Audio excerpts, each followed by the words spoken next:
महाराष्ट्र में कोरोना संक्रमित मरीजों की सबसे ज्यादा संख्या है। यही वजह है कि मुख्यमंत्री उद्धव ठाकरे ने सूबे में लॉकडाउन की सख्ती को फिलहाल कम करने का फैसला टाल दिया है।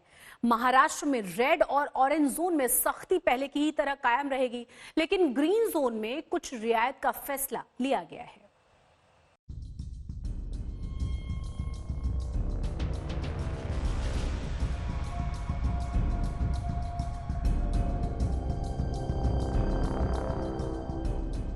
पिछले 54 दिनों में शायद ही कोई ऐसा दिन रहा हो जब महाराष्ट्र में कोरोना मरीजों की संख्या में उछाल न देखा गया हो। अब महाराष्ट्र में मरीजों का आंकड़ा 35,000 के पार पहुंच गया है। सिर्फ 24 घंटे में 2,000 से ज्यादा लोग वायरस की चपेट में आ गए हैं। देश में सबसे ज्यादा वायरस के शिकार मरीज महाराष्ट्र में हैं। यही वजह है कि लॉकडाउन 4 की घोषणा से पहले प्रधानमंत्री के साथ हुई बैठक में उद्धव ठाकरे ने अपने इरादे को साफ कर दिया था। लॉकडाउन 4 की नई गाइडलाइन में इसकी झलक साफ साफ देखी गई। महाराष्ट्र सरकार ने फैसला लिया है कि सूबे में जहां भी कोरोना का कहर सबसे ज्यादा दिख रहा है, वहां फिलहाल कोई ढील नहीं दी जाएगी। रेड और ऑरेंज जोन में कोई राहत नहीं मिलेगी।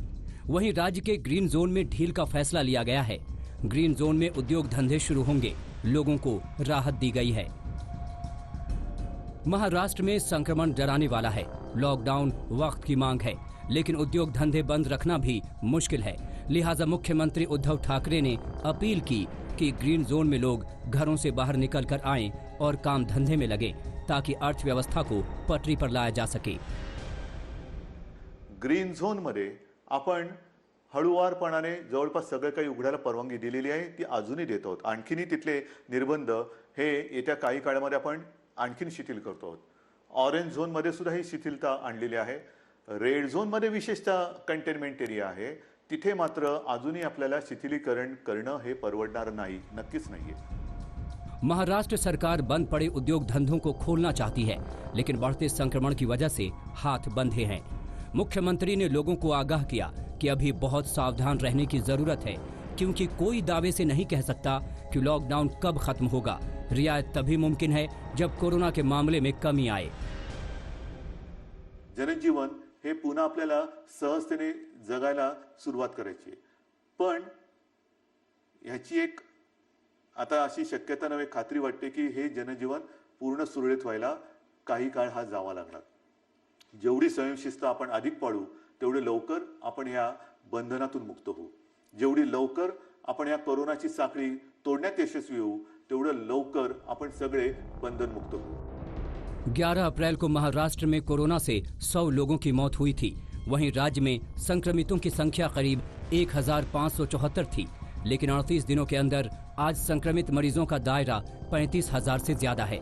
मरने वालों की संख्या 2033 तक पहुंच गई है। यह आंकड़ा डराने वाला है।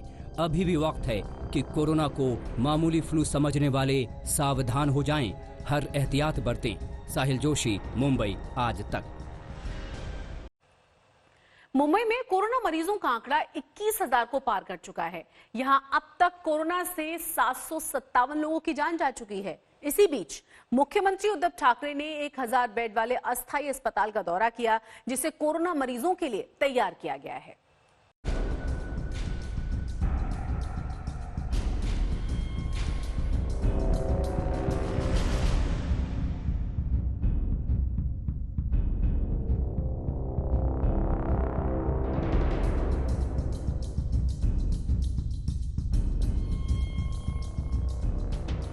मुंबई में कोरोना से जंग की तैयारियां युद्ध स्तर पर जारी हैं। मुख्यमंत्री उद्धव ठाकरे ने सोमवार को 1,000 बेड वाले अस्थायी अस्पताल का दौरा किया।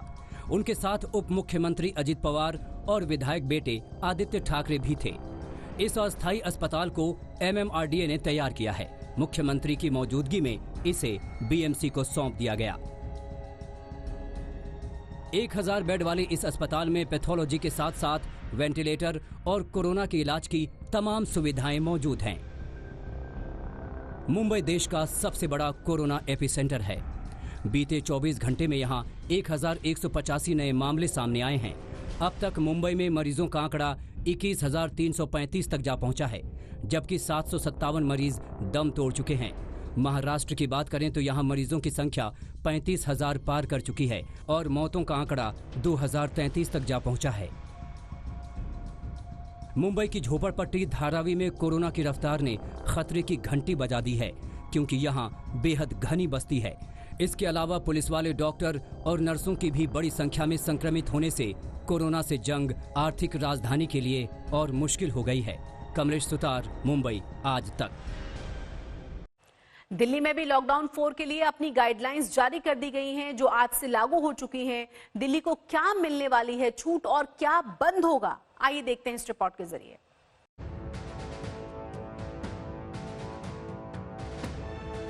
पचपन दिनों से बंद दिल्ली अब आर्थिक संकट से लड़ने के लिए दौड़ने को तैयार है।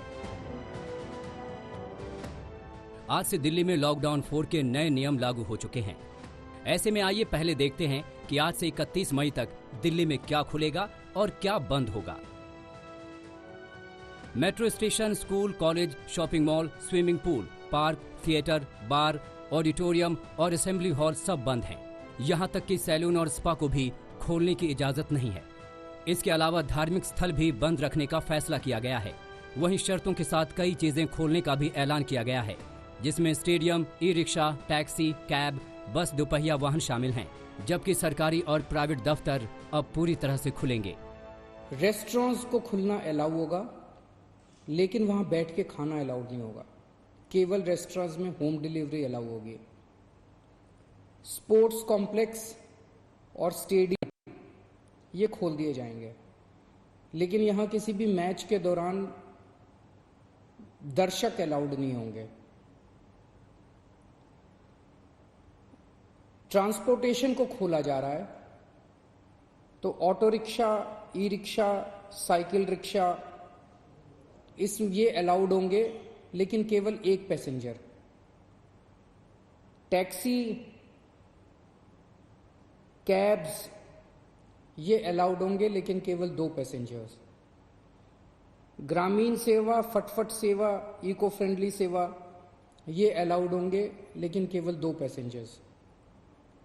मैक्सी कैब में केवल 5 पैसेंजर्स और आरटीवी में 11 पैसेंजर्स। मेट्रो नहीं चलेगी। सारे school, college, coaching institute, training institute सब बंद रहेंगे। सारे होटल बंद रहेंगे। सारे cinema hall, shopping mall, gymnasium, swimming pool, entertainment park, theatre, bar, auditoriums, assembly halls ये सब बंद रहेंगे। Social, political, sports, entertainment, academic, cultural, religious या किसी भी तरह की बड़ी गैदरिंग्स ये नहीं हो पाएंगी, ये अलाउड नहीं होंगी। राजधानी में कंटेनमेंट जोन में सिर्फ इमरजेंसी सेवा लागू होंगी, बाकी सारी चीजों पर पाबंदी होगी। वहीं निर्माण कार्य को भी चालू करने की इजाजत दे दी गई है। इसके अलावा केजरीवाल सरकार ने कई दिशा निर्देश लॉकडाउन के चौथे चरण में जारी किए हैं। मास्क पहनकर बाहर निकलना जरूरी होगा। ट्रकों को बॉर्डर पर नहीं रोका जाएगा। बॉर्डर पर डॉक्टरों को नहीं रोका जाएगा। रिहायशी इलाके की सारी दुकानें खुलेंगी। बीमार बुजुर्गों को बाहर निकलने की इजाजत नहीं होगी। मार्केट में आधी दुकानें खुलेंगी। शाम 7 बजे के बाद घर से बाहर नहीं निकल सकेंगे।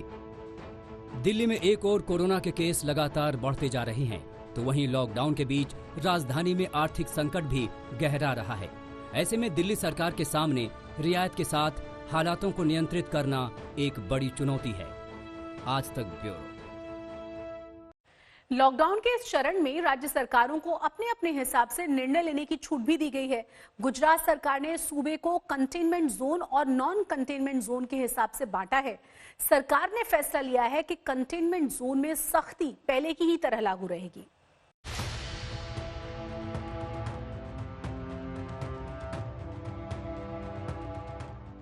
गुजरात में वायरस के शिकार लोगों की तादाद अब 11,000 के आंकड़े को पीछे छोड़ चुकी है, लेकिन इसके बावजूद मुख्यमंत्री विजय रूपाणी ने लॉकडाउन में बड़ी ढील देने का फैसला ले लिया।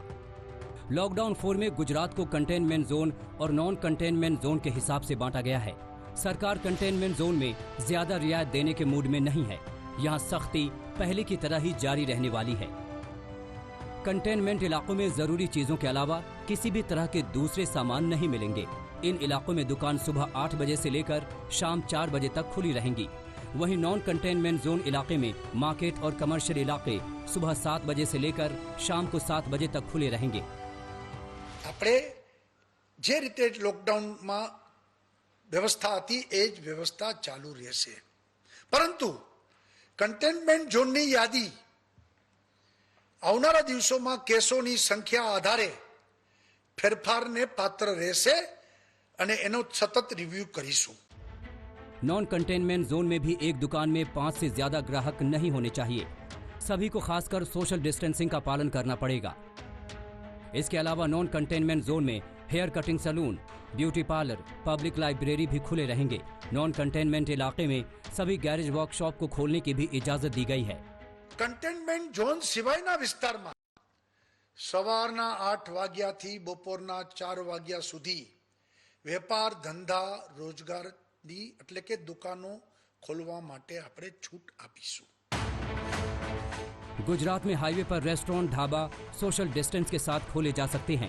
वहीं नॉन कंटेनमेंट इलाकों में 50% ऑफिस स्टाफ के साथ दफ्तर भी खोले जाएंगे। गुजरात सरकार ने पूरे प्रदेश में ट्रांसपोर्ट की बस को शुरू करने का बड़ा फैसला लिया है। इसके अलावा ऑनलाइन कैब सुविधा को भी हरी झंडी दिखाई गई है, लेकिन इनके लिए भी शर्तें रखी गई हैं। प्राइवेट कार और कैब टैक्सी में ड्राइवर के अलावा सिर्फ 2 लोग ही सफर कर सकते हैं। लेकिन गुजरात सरकार के school, college, coaching class, gym, swimming pool, shopping mall, cinema और पब्लिक मीटिंग के साथ साथ धार्मिक आयोजनों में पाबंदी जारी रखने का फैसला लिया है।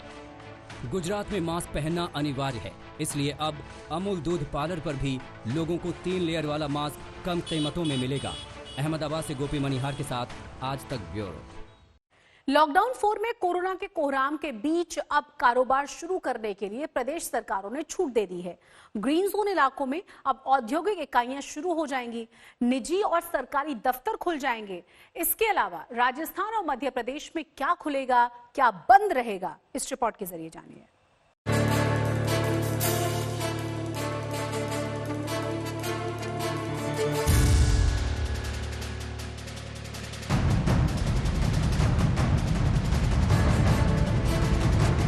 कोरोना के साथ जीने के लिए राजस्थान ने भी कमर कस ली है।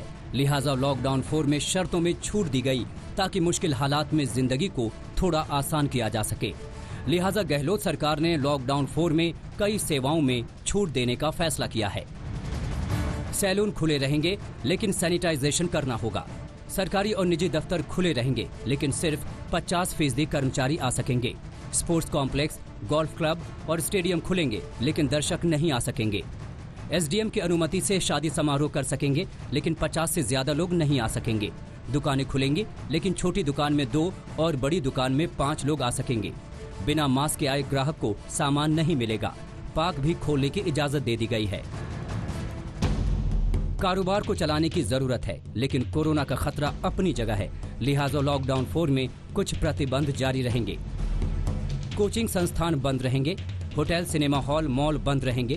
राजनीतिक सभाएं, धार्मिक सभाएं नहीं की जा सकेंगी। पान, गुटखा, तंबाकू पर पूरी तरह से प्रतिबंध रहेगा। इसके अलावा ग्रीन और ऑरेंज जोन में बस, टैक्सी, रिक्शा, ऑटो चल सकेंगे, जबकि रेड जोन में बस, टैक्सी, रिक्शा, ऑटो बैन रहेंगे। लेकिन लॉकडाउन 4 में भी शाम 7 बजे से सुबह 7 बजे तक कर्फ्यू जारी रहेगा। पूरे राजस्थान में धारा 144 लागू रहेगी। मध्य प्रदेश को लॉकडाउन 4 में सिर्फ 2 जोन ग्रीन और रेड में बांटा गया है। कोरोना से जंग के साथ अब आर्थिक सेहत पर भी सरकार का पूरा फोकस रहेगा। लिहाजा ग्रीन जोन में सभी दुकानें, बाजार, सब्जी मंडियां खुलेंगी। निजी और सरकारी दफ्तर खुलेंगे। निजी वाहन से यातायात किया जा सकेगा। लेकिन रेड जोन में कड़े प्रतिबंध जारी रहेंगे।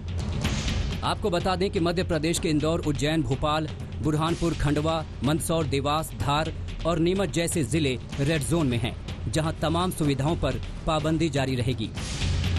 पब्लिक ट्रांसपोर्ट, धार्मिक स्थान, जिम, स्कूल, सिनेमाघर, स्विमिंग पूल, मॉल, कोचिंग संस्थान और उद्योग बंद रहेंगे।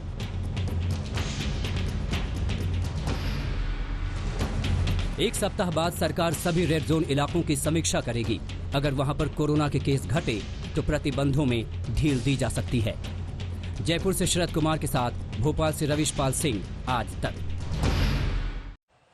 देश लॉकडाउन के चौथे चरण में आ चुका है, लेकिन मजदूरों की हालत सुधरने का नाम नहीं ले रही।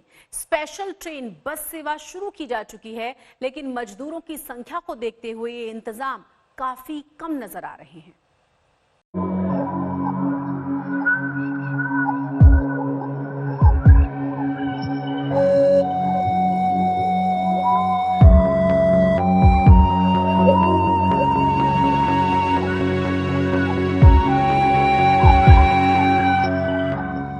ये मजदूर हैं, ये मजबूर हैं। इन आंखों में बस अपने गांव लौटने का सपना छिपा है। प्रशासन से घर वापसी की सारी उम्मीदें टूट चुकी हैं। अब ना कोरोना का डर बचा है, ना कानून का खौफ और ना ही हादसों की परवाह। सैकड़ों किलोमीटर दूर बस घर जाना है। शहर का बाहरी इलाका, और यहाँ पर आपको सिर्फ जो मजदूर हैं एक समंदर दिखेगा, सैलाब से भी भयंकर तस्वीर, क्योंकि हर कोने पर सैकड़ों हजारों की तादाद में ये प्रवासी मजदूर बस चले आ रहे हैं। ताज्जुब होगा ये जानकर कि सिर्फ आसपास के राज्यों के नहीं हैं, सिर्फ इसमें राजस्थान के ही नहीं हैं, गुजरात से आ रहे हैं, महाराष्ट्र से आ रहे हैं, आंध्र प्रदेश से आ रहे हैं, तमिलनाडु से आ रहे हैं। शायद इस ट्रक में कभी जानवर भी ऐसे नहीं भरे होंगे जैसे इन मजदूरों ने अपना घर जाने का रास्ता चुना है। रास्ता भी कोई छोटा मोटा नहीं। दिल्ली से चला ये ट्रक पश्चिम बंगाल के मालदा के लिए रवाना हुआ है। ट्रक के पीछे के एक हिस्से को लकड़ी से छिपाया गया है, लेकिन जब इसके दरवाजे खुलते हैं तो जो रास्ता नजर आता है वो बेबसी का है। सबकी अपनी कहानी है, लेकिन एक चीज जो हर कहानी का हिस्सा है वो है दर्द और मजबूरी। करेंगे क्या? ऐसे भूखे मरेंगे तो डर करके करेंगे क्या? जैसे भूखे मर रहा हूँ तो डर करके करेंगे। भूख अगर पेट भरा रहेगा तो डर नहीं है हमारा। सर ऐसे बैठते बैठते हम लोग क्या करेगा, काम भी नहीं है, रोड पे बैठता हूँ तो बीमारी फैलता, अच्छा नहीं लगता है। जब खाली हो तो दिमाग और टेंशन बढ़ा देता है। हाथों में काम नहीं है, जेब में पैसा नहीं है और कोरोना ने कोहराम मचा रखा है। ऐसे में हादसों का डर खत्म हो चुका है। बस एक ही जिद है, किसी तरह से घर पहुंच जाएं। क्या पुरुष क्या महिला, सब मजबूरी के इस सफर में सवार हैं। सोशल डिस्टेंसिंग की धज्जियां उड़ रही हैं। हालात इतने बुरे हैं कि जेब खाली है, लेकिन लुटेरे लूटने के लिए तैयार हैं। इन ट्रकों के हादसों की तस्वीरें आम हो चुकी हैं, लेकिन कानून की धज्जियां उड़ाई जा रही हैं। मुंबई से आजमगढ़ के लिए भी कुछ ऐसे ही मजदूरों का काफिला ट्रक से निकला, लेकिन मध्य प्रदेश के शिवपुरी तक आते आते एक मजदूर ने दम तोड़ दिया।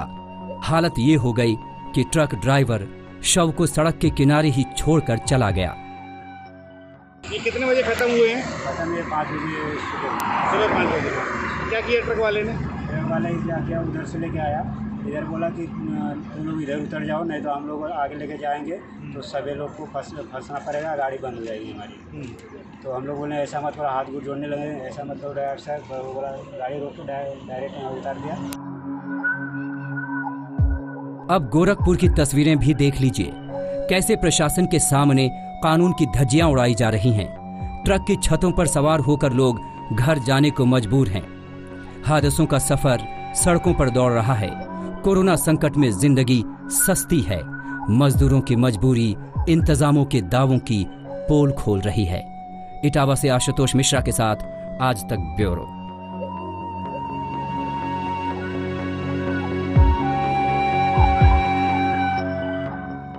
लॉकडाउन 4 को लेकर कई राज्यों ने नई गाइडलाइंस जारी कर दी हैं। पश्चिम बंगाल की मुख्यमंत्री ने रियायतों का ऐलान किया है। वहीं पंजाब और हरियाणा ने भी बसों को चलाने और बाजारों को शर्तों के साथ खोलने का फैसला किया है।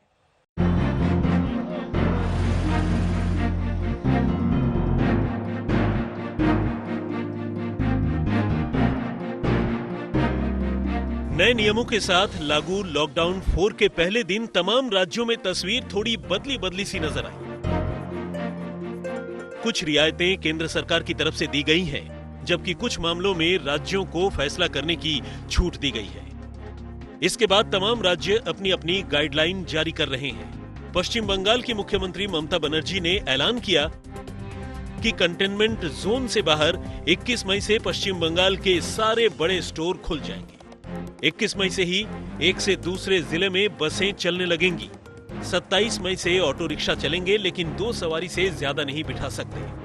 सैलून और ब्यूटी पार्लर अच्छी तरह से सैनिटाइजेशन के बाद ही खुलेंगे। सरकारी और निजी दफ्तर वैकल्पिक दिनों पर खुलेंगे। पश्चिम बंगाल में नाइट कर्फ्यू लागू नहीं होगा। বড় দোকানগুলো খুলে যাবে সব 21 তারিখ থেকে, বড় মাঝারি ছোট। আর হকার যেগুলো হকারদের মার্কেট আছে বা হকারসরা যেখানে বসে সেখানে পুলিশ আর কলকাতা কর্পোরেশন, হাওড়া কর্পোরেশন এগুলো কথা বলে একটা প্ল্যান এরা ঠিক করবে। बंगाल के अलावा पंजाब और हरियाणा ने भी नई गाइडलाइन जारी की है। पंजाब की बात करें तो शाम 7 बजे से सुबह 7 बजे तक कर्फ्यू हटा लिया गया है, लेकिन लॉकडाउन जारी रहेगा। एक से दूसरे जिलों में बसों को आवाजाही की इजाजत होगी। दफ्तरों और बाजारों में जाने के लिए पास की जरूरत नहीं होगी। कंटेनमेंट जोन से बाहर नाई की दुकानें और खाने पीने की चीजों की दुकानें खुल जाएंगी। पंजाब के लुधियाना में सैलून खुल गए हैं। दूसरी तरफ हरियाणा ने भी गाइडलाइन जारी कर दी है। इसके मुताबिक कंटेनमेंट जोन से बाहर सारे बाजार खुल जाएंगे। मंगलवार से अंतरराज्यीय बसें चलने लगेंगी। 6000 कैदियों की पेरोल अगले 6 हफ्ते के लिए बढ़ा दी गई है। इससे पहले गृह मंत्रालय ने साफ कर दिया था कि राज्य उसकी गाइडलाइन से ज्यादा रियायत नहीं दे सकते। जरूरत पड़ने पर उसे और सख्त बना सकते हैं। कोलकाता में इंद्रजीत कुंडू के साथ मंजीत सहगल, चंडीगढ़, आज तक। एक तरफ देश कोरोना से लड़ रहा है, दूसरी तरफ एक चक्रवाती तूफान का खतरा लगातार बना हुआ है। अम्फान चक्रवात सुपर साइक्लोन में बदल चुका है, जिसके बाद आज दोपहर तक आने की इसकी संभावना है। इसमें हवा की गति होगी 250 किलोमीटर प्रति घंटा। इसका खतरा पश्चिम बंगाल और ओडिशा पर है, जिसके लिए एनडीआरएफ ने जरूरी तैयारियां पूरी कर ली हैं। बंगाल की खाड़ी में उठा चक्रवात अम्फान अब भीषण उफान पर है। इस कदर कि वो सुपर साइक्लोन में बदल चुका है। वो तेज रफ्तार के साथ पश्चिम बंगाल और ओडिशा की तरफ बढ़ रहा है।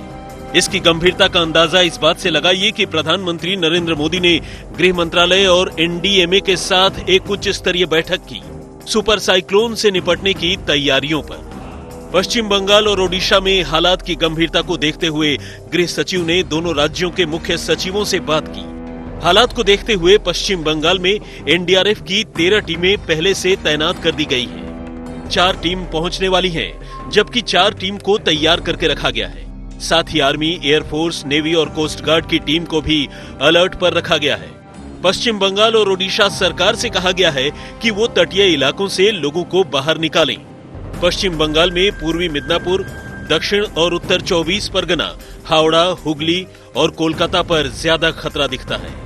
वहीं ओडिशा में जगतसिंहपुर, केंद्रपाड़ा, भद्रक और बालासोर जिलों में खतरे के चक्रवात ज्यादा मंडरा रहे हैं। इसको देखते हुए केंद्रपाड़ा में जरूरी इंतजाम किए जाने लगे हैं।